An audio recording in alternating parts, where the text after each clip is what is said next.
Assalamualaikum warahmatullahi wabarakatuh. Kembali lagi bersama kreator amatir. Kali ini saya akan menceritakan kisah yang dialami oleh Kang Hasan. Sebelum kita lanjut ke ceritanya, alangkah baiknya kalau kita berdoa terlebih dahulu. Kita berdoa menurut kepercayaan masing-masing, dan berdoa pun kita mulai. Bismillahirrahmanirrahim. Allahumma inni nas'alukal salamatan fid din wa afiatan fil jasad wa ziyaratan fil ilmi wa barakatan di rizki wa taubatan qoblal maut wa rahmatan indal maut wa maghfiratan ba'dal maut. Allahumma hawin alaina fi syakaratul maut wan nazata minnan nar wal afwa indal hisab. Sadaqallahul adzim. Berdoa selesai. Inilah ceritanya. Kisah ini dialami langsung oleh Kang Hasan Nur Rahman, nama asli ya teman-teman. Kang Hasan menceritakan kenang-kenangan terakhirnya bersama neneknya. Tahun 2020 adalah kenangan Kang Hasan bersama neneknya, dan tahun itu pun bertepatan dengan adanya wabah COVID-19 atau Corona. Bulan Februari 2020, aku sedang sibuk-sibuknya dalam mengerjakan sesuatu, sampai-sampai aku tidak bisa mengunjungi nenekku yang sedang sakit-sakitan saat itu. Namun berkat adanya COVID-19, akhirnya aku bisa pulang. Karena waktu itu barulah awal wabah itu, dan belum beredar pesat seperti kemarin-kemarin. Aku pulang karena aku diliburkan dari pekerjaanku, dan pada saat itu pula nenekku terlihat senang melihat kepulanganku ke kampung halaman. Setiap hari aku habiskan waktu bersama dengan nenekku, bercerita dan bercanda dengan nenekku. Aku bisa dibilang cucu kesayangan waktu itu, walaupun nenekku juga sayang kepada seluruh cucu-cucunya. Namun kasih sayang beliau melebihi sayangnya pada anaknya. Nenekku juga sayang pada adik-adikku, namun kasih sayang yang diberikan kepadaku lebih besar dari kasih sayang yang diberikan kepada adik-adikku. Nenekku bukanlah satu-satunya yang sangat menyayangiku. Mbah buyutku juga sangat menyayangiku semasa beliau masih hidup. Setelah beberapa hari berlalu kurawat nenekku, tepat di malam Jumat, tiba-tiba nenekku yang sedang nyenyaknya tidur seketika terbangun. Kukira biasa karena penyakit asmanya kambuh. Karena penyakit asmanya, biasanya nenekku tidak bisa tidur nyenyak. Namun sedari sore nenekku tidur sangat nyenyak tanpa mengeluarkan dengkuran sesak. Kini hal aneh terjadi padaku. Aku bisa melihat sosok-sosok buyutku dan anak-anaknya sedang memperhatikan nenekku di belakangnya. Aku pun mendekati nenekku karena waktu itu aku masih belum tidur. Setelah aku mendekati nenekku, kini terlihat nenekku mengusap-ngusap seluruh tubuhnya dengan tangannya, dan aku pun melihat sosok buyutku memasuki tubuh nenekku dan berpesan padaku, "San, jagalah nenekmu, jangan pernah jauh dari nenekmu." ucap buyutku yang berada di dalam tubuh nenekku. Aku pun hanya mengangguk. Jadilah kamu pemersatu keluargamu. Jangan sampai kamu dengan keluargamu terpecah belah. Lanjut, buyutku berkata. Setelah menasehatiku, buyutku meminta seluruh cucu-cucunya berkumpul. Buyutku berkata menanyakan, "Mana Nani? Mana Harry? Mana?" Akhirnya aku dan ibuku membangunkan cucu-cucunya yang terdekat. Karena kalau yang jauh tidak mungkin. Di samping waktunya yang sudah menunjukkan jam 1:30 pagi, pasti semuanya sudah terlelap tidur. Akhirnya cucu-cucu Mbah Buyut pun berkumpul. Entah apa yang disampaikan oleh buyutku, aku tidak tahu. Karena saat itu aku diminta ibuku untuk meminta bantuan pada Pak Ustadz untuk menyadarkan nenekku yang kerasukan. Aku pun mendatangi sebuah ustadz, namun Pak Ustadz sedang tidak ada di rumah. Namun ada tetanggaku, Pak Haji Daus, namanya disamarkan. Aku pun meminta tolong Pak Haji Daus untuk datang ke rumah. Karena tanggung, beliau hendak melaksanakan sholat hajat. Akhirnya aku kembali terlebih dahulu.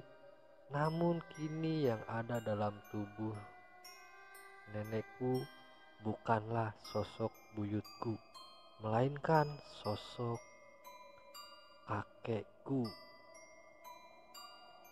Kakekku berpesan kepada seluruh keponakannya untuk saling membantu apabila ada saudara yang sedang kesusahan.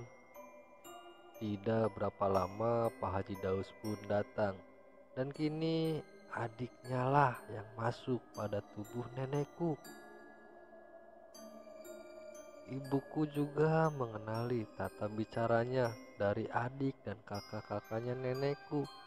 Mereka silih berganti merasuki tubuh nenekku.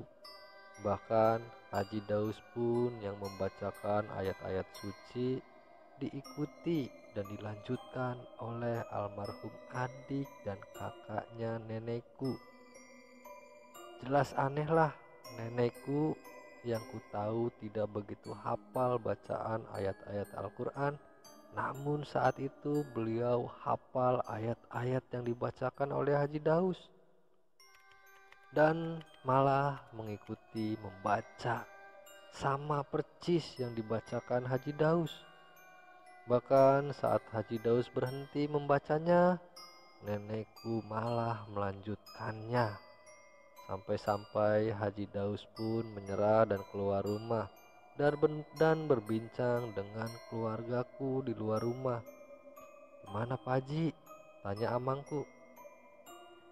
Pak Haji hanya tersenyum dan menceritakan kejadian tadi di dalam. "Gak apa-apa Korud, lagi ada yang menjenguk," jawab Haji Daus. "Apa keluarga emak Maimunah seluruhnya patuh pada perintah agama?" tanya Haji Daus pada bapakku. "Tidak semua sih Pak Haji, namun adalah beberapa." "Emang kenapa Pak Haji?" tanya ibuku. "Enggak kok, aku jadi grogi untuk mengusirnya," jawab Haji Daus. "Grogi bagaimana Pak Haji?" tanya ibuku. "Di saat aku membacakan ayat-ayat suci, mereka mengikuti dan membacanya, bahkan melanjutkan ayatnya. Berapa ayat pun semuanya diikuti oleh beberapa di dalam tubuh emak Maimunah," jawab Haji Daus. "Terus bagaimana Pak Haji?" tanya ibuku lagi. "Gak apa-apa sih teh, mereka hanya ingin menengok dan memberikan beberapa nasihat aja kok," jawab Haji Daus.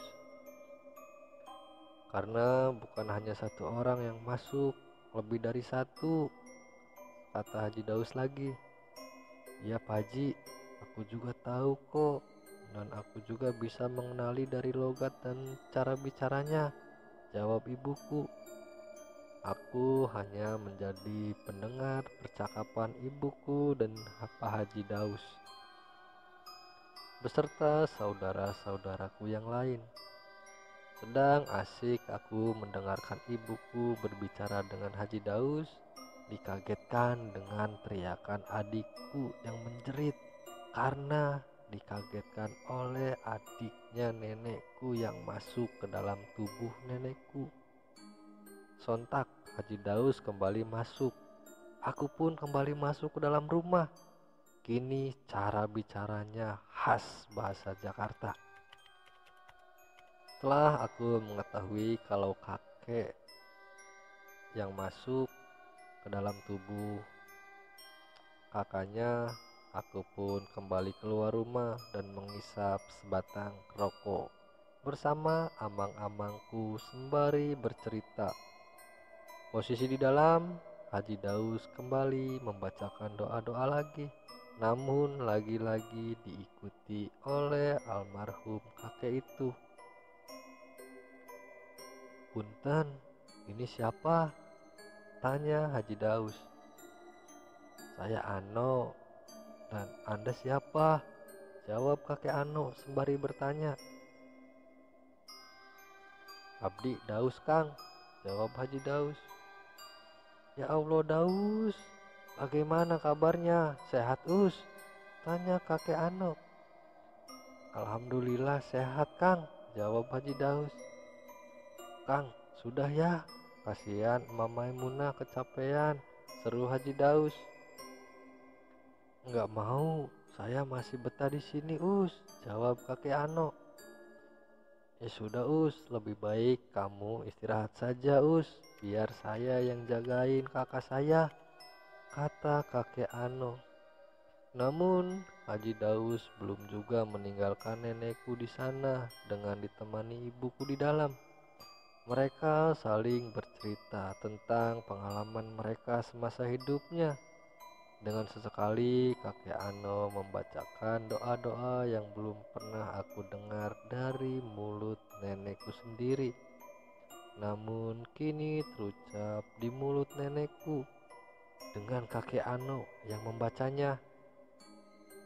Haji Daus pun kini tidak heran lagi dan memutuskan untuk pulang dan beristirahat. Sebelum pulang, Haji Daus pun menyampaikan kalau kakek Ano akan menemani Maimunah sampai pagi hari. Kini amang-amang dan bibi pun sudah kembali ke rumahnya masing-masing. Begitu juga dengan sepupu-sepupuku yang tadi terbangun olehku karena membangunkan amang dan juga bibi. Dilanjutkan, aku bersama adik ipar dan bapakku dan juga ada temanku yang sengaja menemaniku untuk sekedar mengobrol santai sembari menyeruput segelas kopi dan menghisap sebatang rokok. Aku berbincang tentang pengalaman kita masing-masing selama bekerja di tempat lain. Sampai terdengar nenekku memanggilku dengan kencang menggunakan bahasa Indonesia.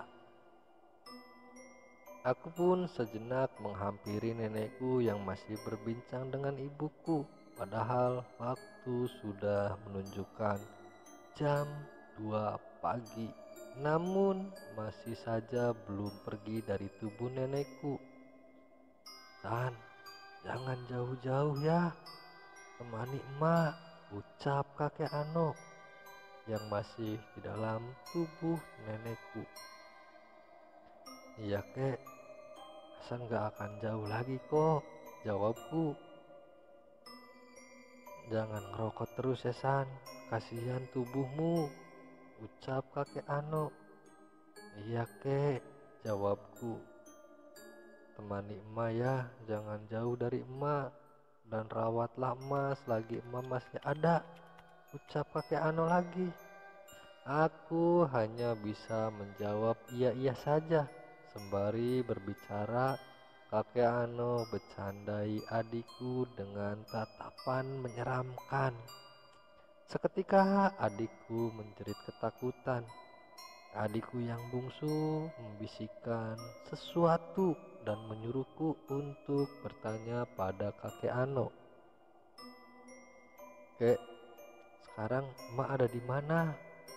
tanyaku sesuai bisikan dari adikku. "Emak sekarang sudah enak," jawabnya singkat. Jawaban singkat dari kakek Ano.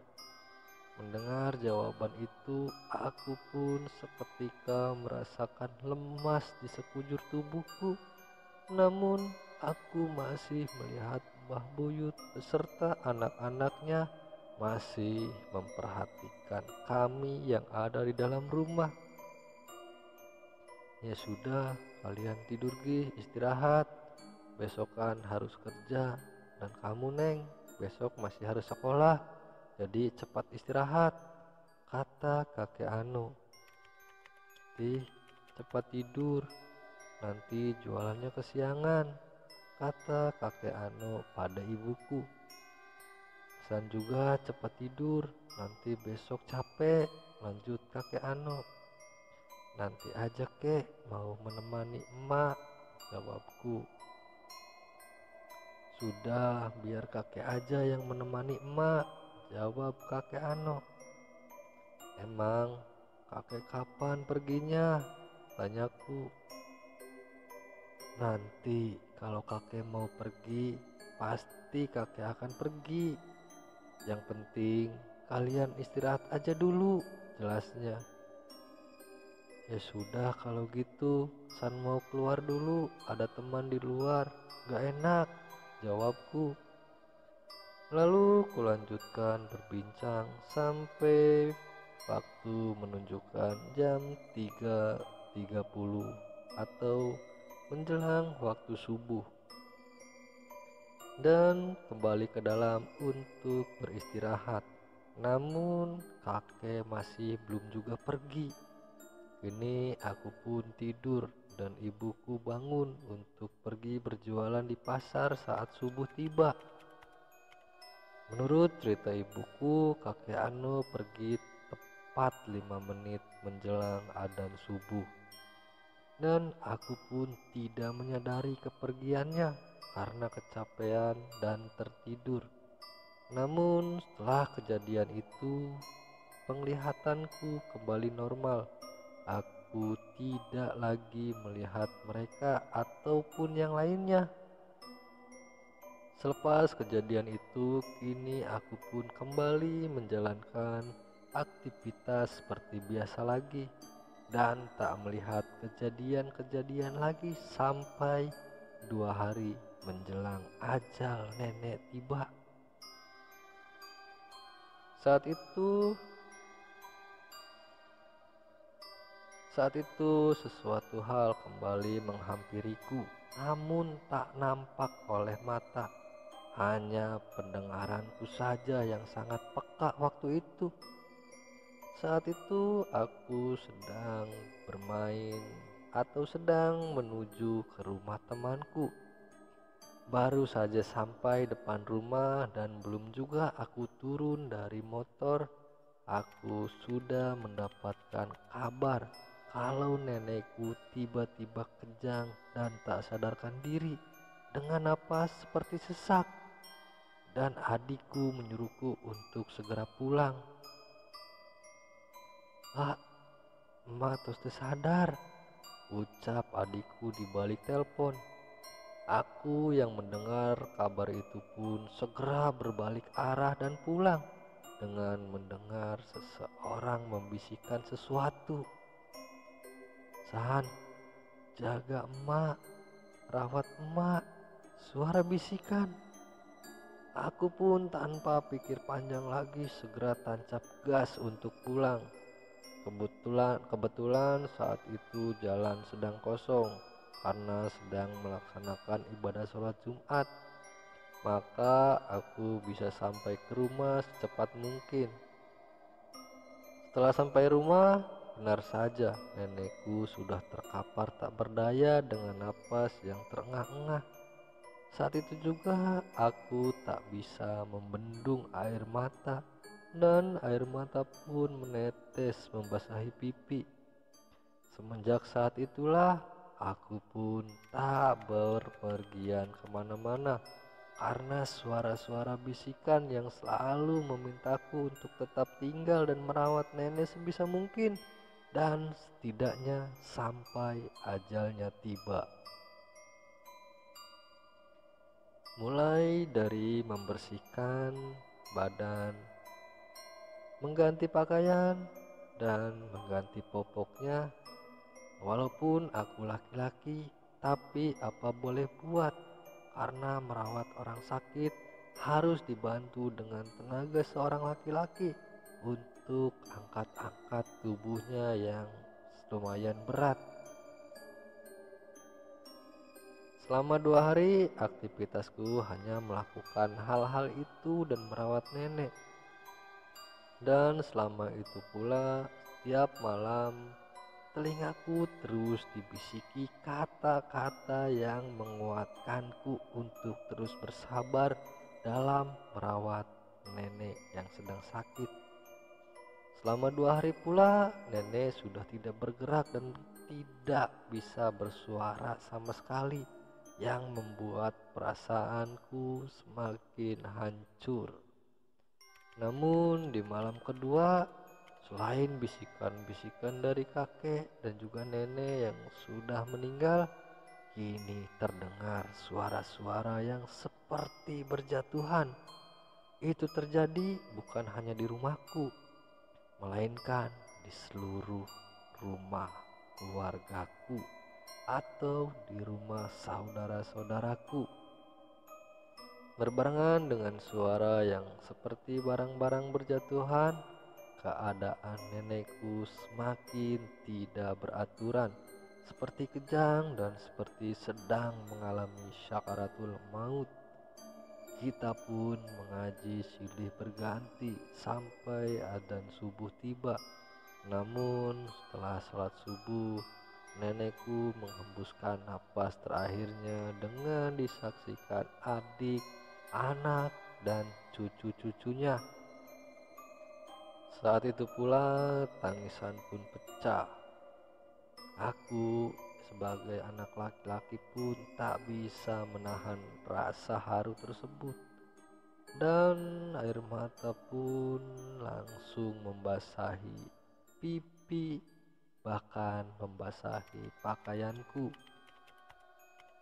Semua menangis menyaksikan kepergian almarhum Mama Maimunah.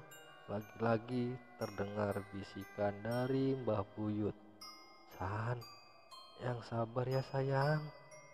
Sekarang nenekmu sudah tidak merasakan sakit lagi. Hasan harus kuat dan harus menerima kepergian emak." Setelah mendengar bisikan dari Mbah Buyut, aku pun memeluk adik nenekku yang menangis di pangkuannya.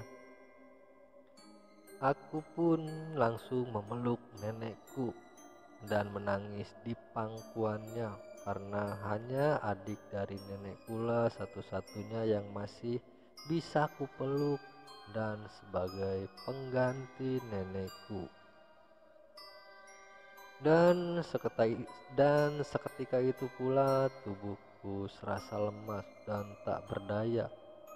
Namun suara Mbah Buyut dan kakek Ano masih tetap menyemangatiku dan menguatkanku silih bergantian.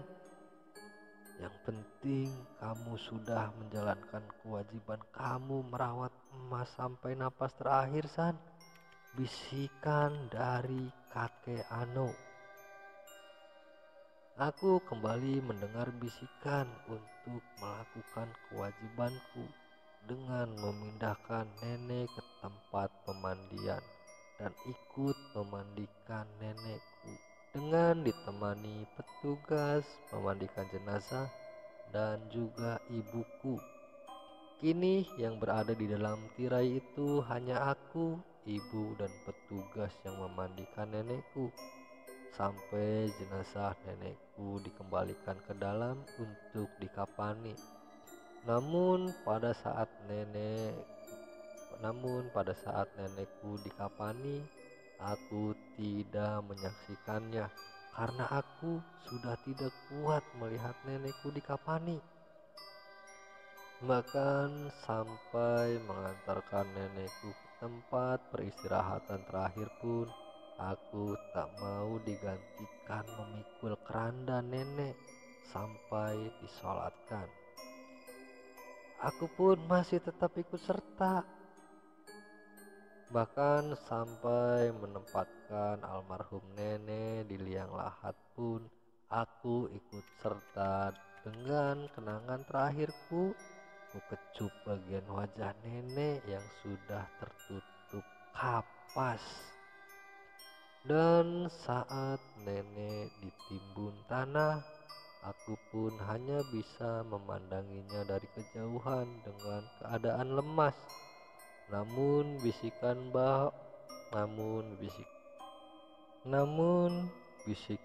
Mbah Buyut pun masih tetap menguatkanku. Namun setelah proses pemakaman selesai dan saat ku sampai ke rumah, aku masih melamun dan tidak percaya kalau nenek sudah tidak ada. Lagi-lagi Mbah Buyut membisikkan, "Tugasmu sudah selesai, San. Setidaknya kamu sudah menjadi cucu terbaik bagi Emak Maimunah," ucap Mbah Buyut dalam bisikan itu.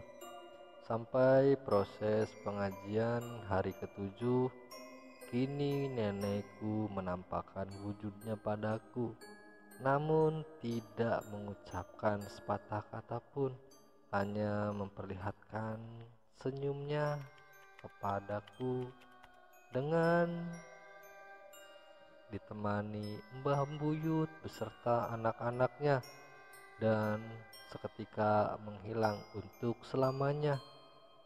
Itulah pengalaman yang tidak bisa dilupakan olehku. Kenangan itulah yang selalu aku ingat sampai saat ini. Berkat COVID-19 lah aku bisa merawat almarhum nenek Maimunah sampai akhir hayatnya. Dan berkat COVID-19 lah aku memiliki kenangan dan pelajaran untuk selalu merawat orang tua dan keluarganya selagi mampu. Jangan sampai menyesal di akhir. Oke teman-teman, begitulah kisah yang diceritakan oleh Kang Hasan Nur Rahman. Dan terima kasih untuk teman-teman semua yang sudah menyimak atau menonton video ini. Seperti biasa, saya mohon dukungannya dengan cara klik subscribe, like, komen, dan juga share ke media sosial teman-teman semua untuk membantu mengembangkan channel ini, dan nyalakan juga loncengnya untuk mendapatkan update terbaru dari channel ini. Sekali lagi saya ucapkan terima kasih. Wabillahi taufiq wal hidayah. Wassalamualaikum